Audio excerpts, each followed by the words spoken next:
Hi, this is Jeff Lichtenstein with Echo Fine Properties, and welcome to the podcast. So today on the podcast, we have Debby Gross. Debby, say hello. Hello, everybody. Hi, Jeff. So Debby was trying to figure out what side is her best for, left side, right side.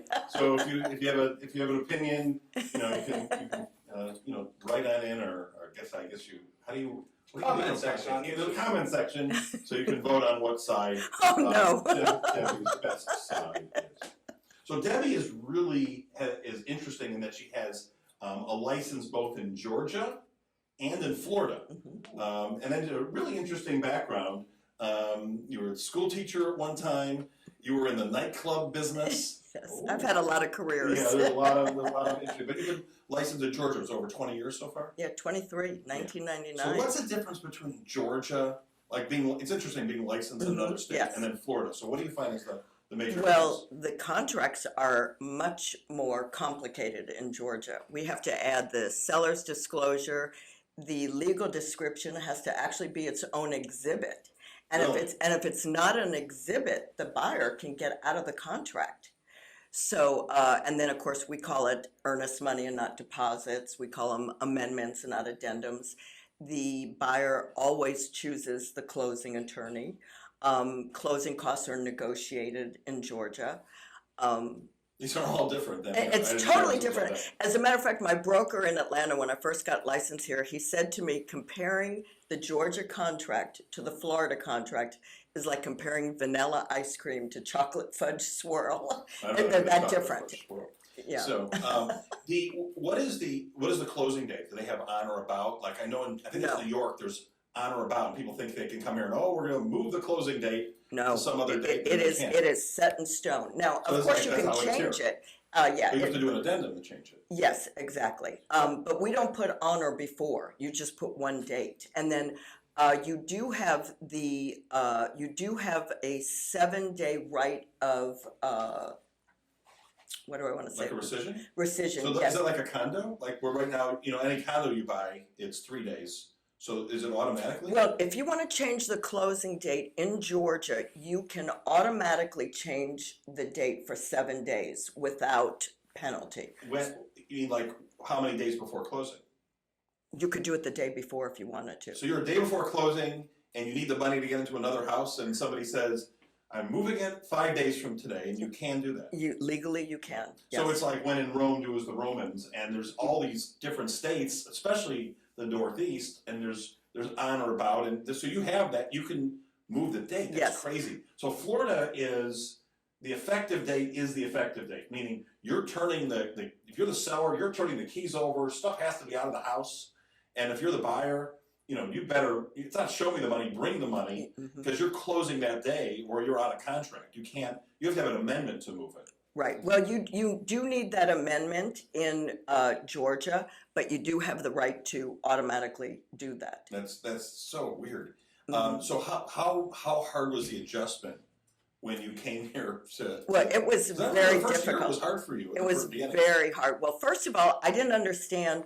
So in Georgia, we call it earnest money. Here, it's a deposit, which I kept saying earnest money here. The other thing that's confusing to me is that here you can make a deposit and then a second deposit at the end of due diligence. In Georgia, it's just one amount of escrow.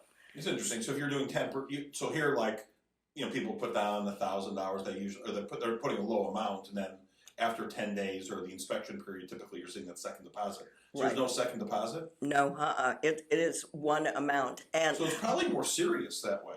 Well, but what's interesting... People are not going to want to put up 10% or whatever and then back out of it. Right. Well, they do, because you can get out of it during the inspection period. But here, what I've done, because of all my years in Georgia, I just have my clients just do one big deposit up front and just show them they're a strong buyer. And that actually helped me during the pandemic, because I beat out a lot of offers. Yeah. Because, and for me, when I've been the listing agent, if somebody tries to give me $1,500 for the first deposit, I won't accept that, because that's nothing. So I have turned down the contract offer for that. Sellers don't understand this, because a lot of them are just looking at the price, but I always call it the 5 and 10 rule, like in my mind. Think about a nickel and a dime. But if you have 10% down, that buyer is going to go through, and if they don't, you want them to fail because you'd rather have the 10% and put it on the market in most cases. If there's 5% though, then it gets iffy because you kind of want them to close. You don't want to, you know, collect the deposit, go through and back, put it on the market, and go through all that, like what happened, and if it's less than that, and that's where the deals, like when somebody puts 1 or 2% down, you really want to move all your stuff out of the house and go through all the emotionalness, lose all the time. And that's where deals mostly fall apart because you don't have the power. Right. And you need that leverage. And I've explained that to sellers. So I will not allow a buyer to try and give me a small deposit for the first deposit. I mean, I've turned it down, and I told them they tried to do $1,500. I said, no, it has to be $15,000, and I got it. You know, I just figure if you want the house, that's what you have to do. But what's the difference in realtors between Georgia and Florida? Other than there's a lot more of them in Florida. Well, there's a lot in Atlanta. As you know, every time the market is good, everybody wants to become a realtor. Right now we're having the sucking sound of them leaving. Right, exactly. The waiter and waitress problem will be solved. Well, exactly. The interesting thing for me is selling in Atlanta for so long, I had a reputation. So people know me, they know what kind of agent I am, they know how I do business. And so I mean, obviously there's always going to be some agents that you don't get along with, or you at least know what you're getting into when you do a deal with them. Here, I don't know any of the agents except the ones in our office. So as you know, I've had some really trying experiences with some of these other agents that have just done stuff. I think a lot of it, there's more. I think there's so many agents here, and there's not enough policing that goes on. Right. So people, and there is though for agents. I just went through the first one where one of our agents, I'm not going to get into it, but ended up filing a claim on something. It was with the builder, and we went through the entire process, and it's a lot to go through, for it. So there is a process, but nobody wants to do that. And I think we have about 4 to 4.5 times as many agents in Florida do because we don't have the industry that other places have. There's a lot of financial advisors here. There's a lot of stuff in banking. There's service industries and hospitality. There's a lot in the medical field because we have an older population here, and then there's a lot of us. There's a lot of mortgage brokers, people in the restaurant industry. And then you get a lot of people they're posers. I'm a luxury real estate agent, and they've never sold anything, and they've never done any business whatsoever. The other thing too that I wanted to tell you that was really hard for me to get used to, as a matter of fact, on my first deal, the exhibit for older persons. Okay, that is a very strange exhibit for me. 55 and the 55 and older, but they call it the older person's exhibit. Well, I'm 2 years away. I'm 53. Actually, if I'm getting ready to turn 54, I'm younger than my wife by about 2 months. So the teaser. But in Georgia, that would be profiling if you had, The other thing too is the exhibit. Well, you don't want all the little kiddies running around and the stuff. But they don't have that many 55 and older communities in Georgia. Especially a lot where you do. Debby does a lot in the Boca, Delray, Boynton Beach, Lake Worth area. Well, and I've been doing more in Palm Beach too. Yeah. But you just had 2 big deals. You had a 1.8 and a 1.9 and a 1.1. 1.875 in Delray Beach. What community was that in? It's called Ocean Place Condos, and it's interesting for me. The other thing too is in Atlanta, everybody's looking. It all depends on the elementary school. That's where people look. Right. Here, everybody that I work with is interested. They either have a specific neighborhood that they want or an exact area. And so both my last 2 deals, the one in Delray, they only wanted to be within walking distance to Atlantic Avenue. That was their big thing. Well, in Delray, that's because the Atlantic Avenue is so awesome. Right. Well, but the prices have soared, obviously. Right. And Atlantic Avenue, from when we first came down here, has just expanded. Oh my gosh! But it's just you can see, you see like a lot of the historic, these older homes that are getting just moved away or torn down. Yeah. And it's stretching out, so the real estate's becoming and you go into like Lake Ida and stuff like that, all that whole surrounding All area. of that, right, exactly. Yeah. Well, this is a mid-rise condo, and actually, they can see the ocean from it. So they're in a perfect location. I mean, and nothing will be built around it. So they're 1 block from the ocean, 1 block from Atlantic Avenue. And Was the other one where was the other one? the other one's in Boca in the Polo Club, and that was where they wanted to be for whatever reason. And they're because that's more club. So if you're they wanted a mandatory golf membership, right? And they came from New York, and they only and so I actually wanted them to look at other communities, but they were focused on the Polo Club, and so I said, "Well, do a tour," and then they really fell in love So with it. when you're taking intake, when you're getting there and you're getting a buyer inquiry that's coming in, from one of the Echo client concierges, what questions do you ask people? Because it's almost like dating. You're trying to match them. Right, You're exactly. a matchmaker. Back to your nightclub days, I guess. Yeah, exactly. And you're so tell me about that. Like, what do you ask somebody? Well, I will talk to them and ask them what they're looking for, how many bedrooms, what they want, because some people want amenities, some people don't want an HOA. I have one client that specifically does not want an HOA. A lot of the people, especially my second home, I'm doing a lot of second homes, which I'm not used to doing because in Atlanta it's mostly primary homes. I mean, nobody really has a vacation home in Atlanta, Georgia. Maybe Blue Ridge, but not Atlanta. But I find that people they'll give me specifics, and sometimes specific neighborhoods, buildings. I'm talking to someone right now in Highland Beach. I'm showing them property on Sunday, and they only want a true ocean view. And so we're looking at 2 in 1 building, and it just so happens the building they live in, I showed a couple of months ago, so I'm familiar with the building. But they only want Highland Beach, only want ocean view. Do they understand though? Like when you're looking at ocean, it's black at night. Where sometimes the intercoastals can be prettier in a lot of ways, or city. People don't realize that sometimes, so they get it. Well, but people are so specific. I've got somebody in Palm Beach looking, and the only thing they want is a condo with a poolside cabana. Well, I think what people don't get, they wait for the market to drop, and the population growth here is so fantastic. Florida was the #1, population growth state in the whole country last year, and it's not going to change because the weather here is right. we have a cold day today at 68 degrees or whatever it is in March, and that's just the way it is. But there's so much to do here, and there's so much nightlife and culture and the taxes are 0%. Right. It's been that way since air conditioning has been, and we don't have the land anymore. So it's not going, and I remember saying this to them, and we were talking about it, we're not gonna see some gigantic, piece. It used to be that you always in Florida, you had more land you could build on. Right. And in the prime areas east of 95 and the east of the Turnpike, that just doesn't exist. That doesn't exist anymore. What's the, so how do you describe the whole Boca, Boynton, Delray area, and how many subdivisions or condos? I mean, do you know 1,000? If somebody says something today, do you know about 1,000 in your head because you're really like a little computer trying to match somebody with where they're at.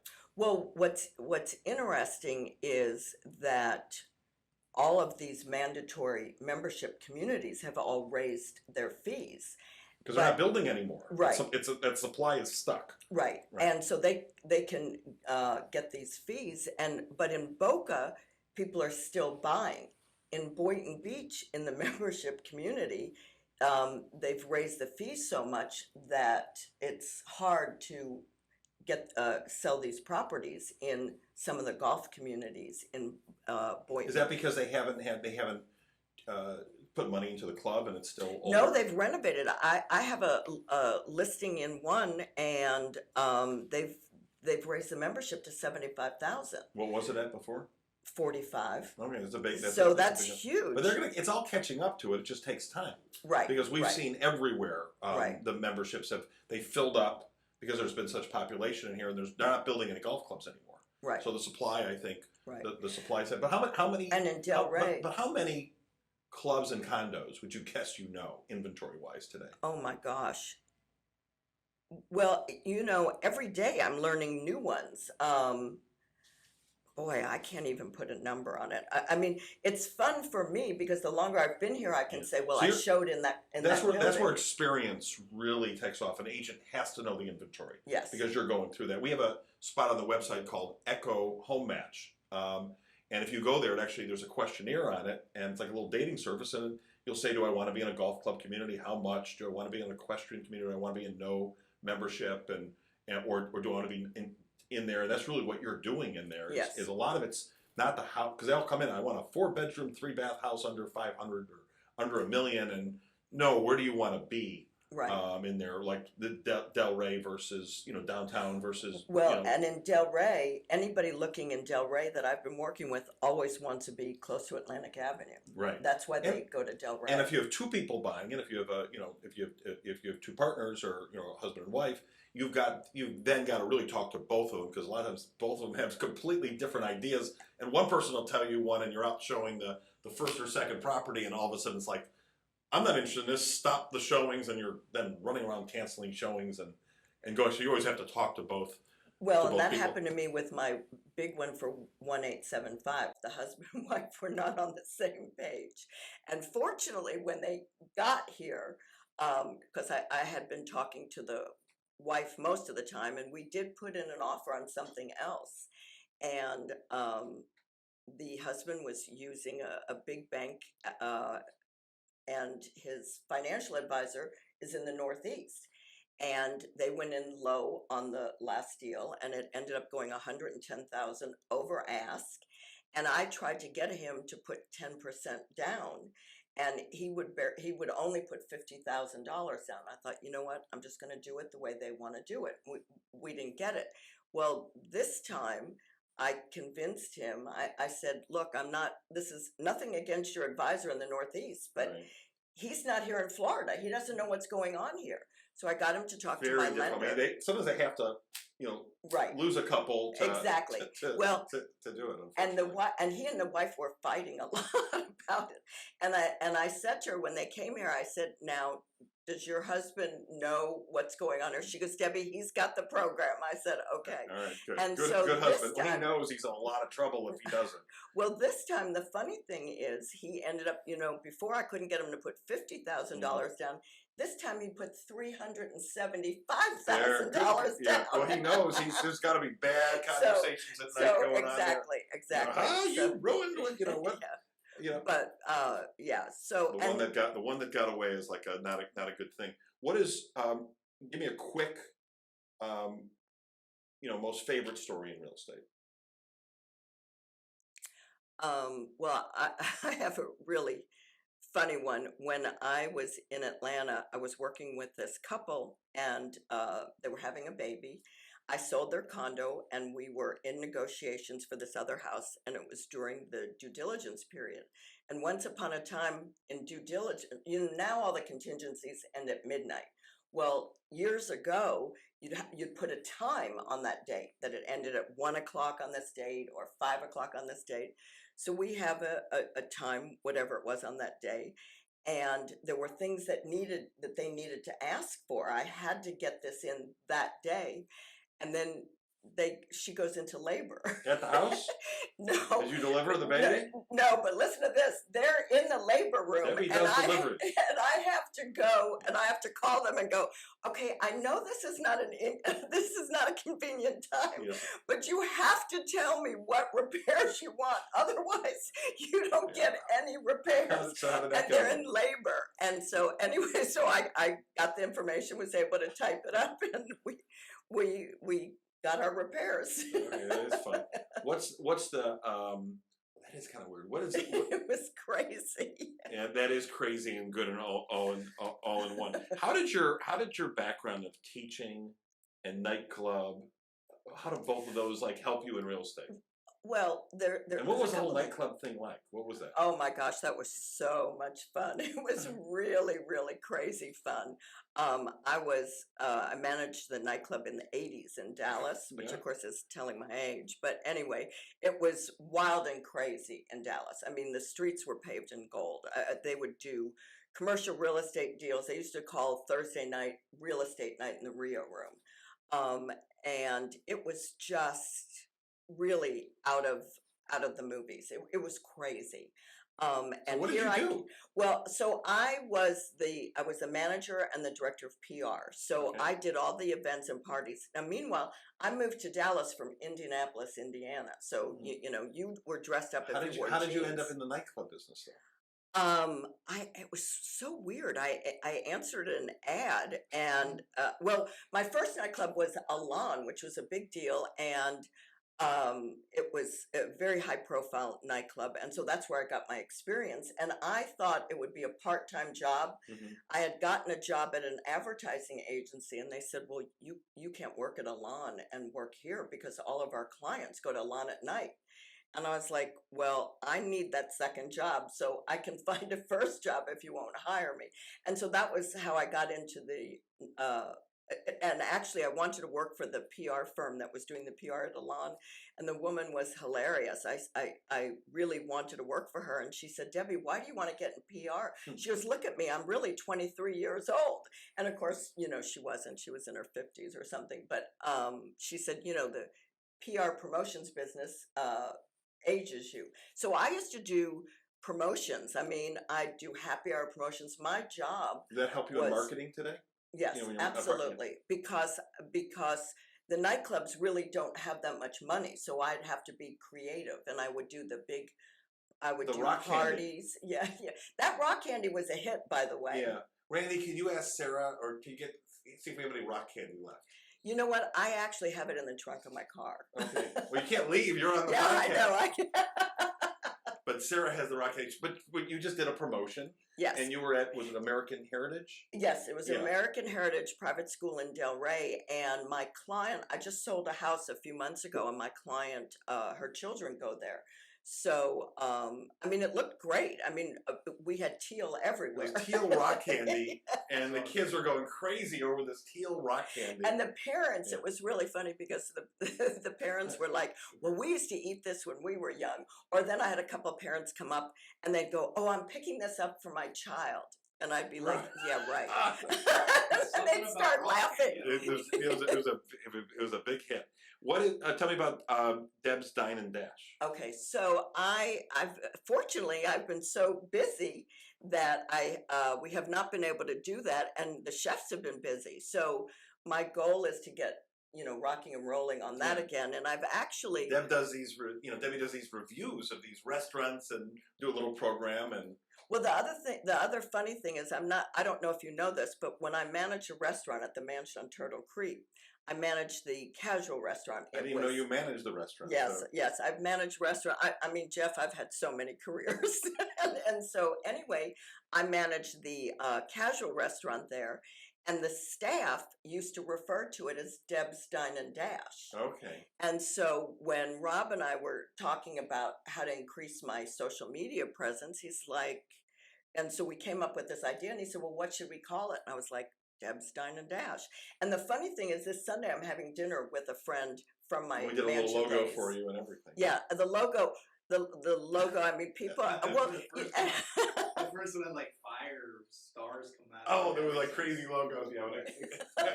Yeah, I never saw that one. It's weird to see funny. A caricature of yourself too. Yeah. But you know, the nice thing is, my son does is, Legos of people. I don't know if we were talking about with you. It was like, yeah. But his Legos of people don't like their Legos that they have because that doesn't look like being it's well, like a Lego. Well, when I saw this avatar of me or this caricature of me, at first I was kind of like, okay, blonde with bangs. That's about it. You're gonna put it on the screen.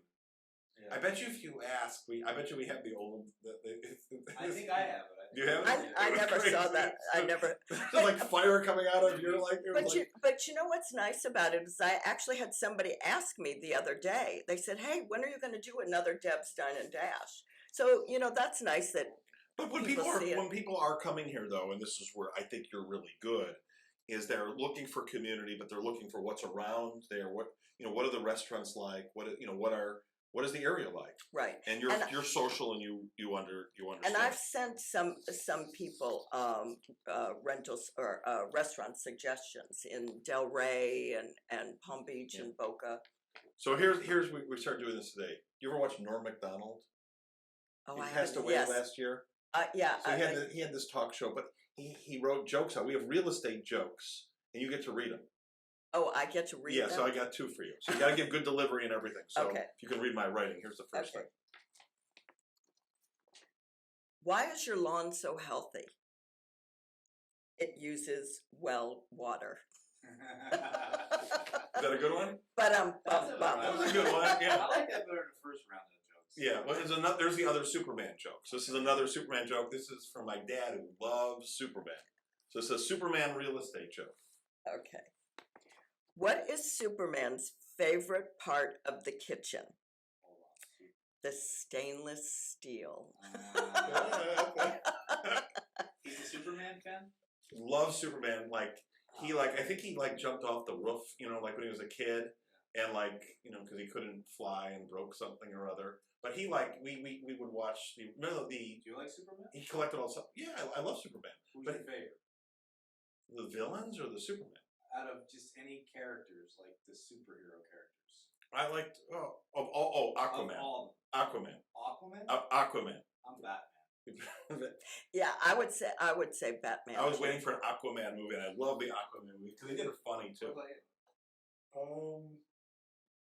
I like Spider-Man. Yeah, everybody likes Spider-Man. Yeah, but my dad was very into the comics, and I remember he took me to the one that came out in 1978 with Gene Hackman and that. And my dad he must have watched it 100 times, and he cries every time. When there's that scene where he's taking Lois Lane around town, and he just watched it. And he's taken us to all the openings of every Superman. Love Superman. Did you watch? He did it, and he did a Superman painting in here too. Yes. This is my dad's painting. I mentioned it before the first one, but there is a Superman painting that is a Carrie Lichtenstein original that he did, the Man of Steel. Man of stainless steel in the kitchen. We'll have to bring Carrie on. Yeah, we'll have to bring Carrie.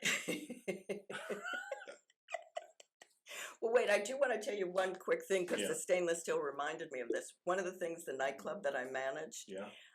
they had stainless steel toilets. Stainless steel toilet. What was the name of the The club was called the Rio Room, and Rio so Room? it was after the Rio River in Texas. So they had a glass, what do I want to say, sculpture almost that was on the wall, and they had all the fish that were indigenous to the Rio River all in there, etched in there, and then they would have lights behind the river, and the DJ could control whether the river was flowing or rushing, and so I mean it was crazy. It was nuts. So anyhow, for you, Rob, what were you saying? Yeah, what famous people have you met over the years? Oh yeah. Oh my gosh! So the first time I met Larry Hagman, they used to From Dallas. From Dallas, they would Yeah. film Dallas, but he was with one of the investors at the Rio Room, and they were both feeling no pain when they came in, and of course they always said that. Well, I don't want to say this investor's name, but anyway, Larry Hagman passed away. So right. You can tell Larry But Hagman's they story. always said that Larry Hagman modeled his JR character after this investor in my nightclub. Okay. And then, That's so fun. then this is funny. One time, Clarence Clemens was in our office, and I did not realize how He was in big Singer he is. Island.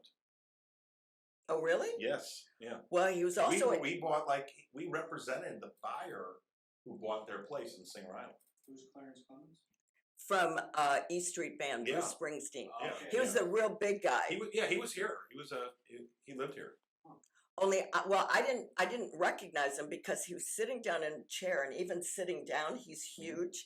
And our restaurant office was probably about the size of this office for like 3 or 4 managers. And I open the door and I see him, and I'm just like, oh my God, he was just huge. And I wasn't expecting to, see him in there. But in the Rio Room, we would get Rob Lowe. We would get, well, all the people from Dallas He came passed in. away too, right, Rob? No, he didn't pass away. he's young. He's young. Why are you killing off Rob Lowe? Don't start a Rob Lowe rumor. He's alive and In well. the Rio Room, I don't know. Well, and then one time my parents came into town, and so every time somebody would come to Dallas, they would they'd say they wanted to see still two alive? things. Yeah, they'd want to go see where JFK was assassinated, and they'd want to go to South Fork. And so I took my parents to South Fork for the first time, and it was shut down for filming. And who was there driving in? Patrick Duffy. My mom was standing there screaming, "I can't believe I'm at South Fork and there's Bobby Ewing," you know. And so, so they'd all come in, and we lots of celebrities. Did you have other football players like Staubach and those? Let me see. We had Aikman. Tony Dorsett. Yeah. And Too Tall Jones. So this was hilarious. Ed Too Tall Jones. Yes. So I think I told this story to Rob. One of the nightclubs I managed, the first time I met Ed, and we actually became friends, I carded him. And I didn't know who he was. I had only been in Dallas for a short time. And I carded him, and my two managers are standing in the back, and they are just, and I'm looking at him like this. I mean, I'm up like this. Okay, well, you don't look like this name on the card. And here I am telling him he can't come in the nightclub. The guy's huge. And my two managers are standing behind the desk, and they're literally doubled over laughing. And I'm standing there, I'm looking at them, "What are you laughing so hard?" And they're screaming, "Don't you know who that is?" And I'm like, "No." And they're like, "That's Too Tall Jones." And we actually became friends after that, because he respected the fact, you know, and that was just it. When the Cowboys would come in, they were always they behaved always very nicely, because that's when Tom Landry was the coach, and he wouldn't have put up with it. But no, he didn't look like he would put up with no, he wouldn't.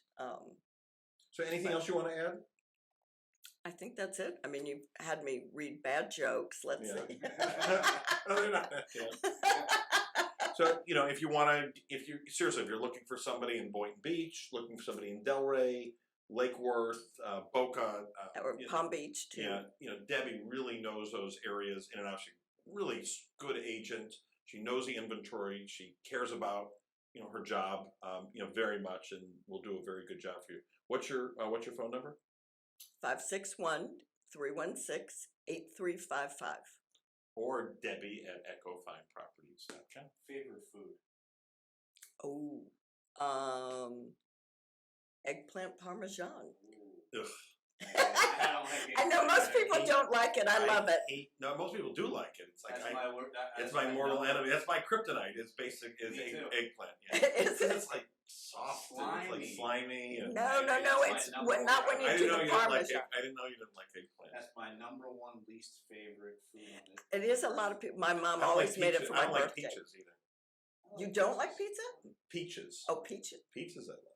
That's that's huge. Georgia. Yeah. Vidalia onions and Georgia peaches. Yeah. And Herschel Walker. And Herschel Walker. Oh no! Oh my gosh! Leave it there. All right. So for Debbie Gross, Rob Moore, Randy, Jeff Lichtenstein, and all the folks at Echo Fine Properties, thanks for tuning in to the podcast, and we are over and out.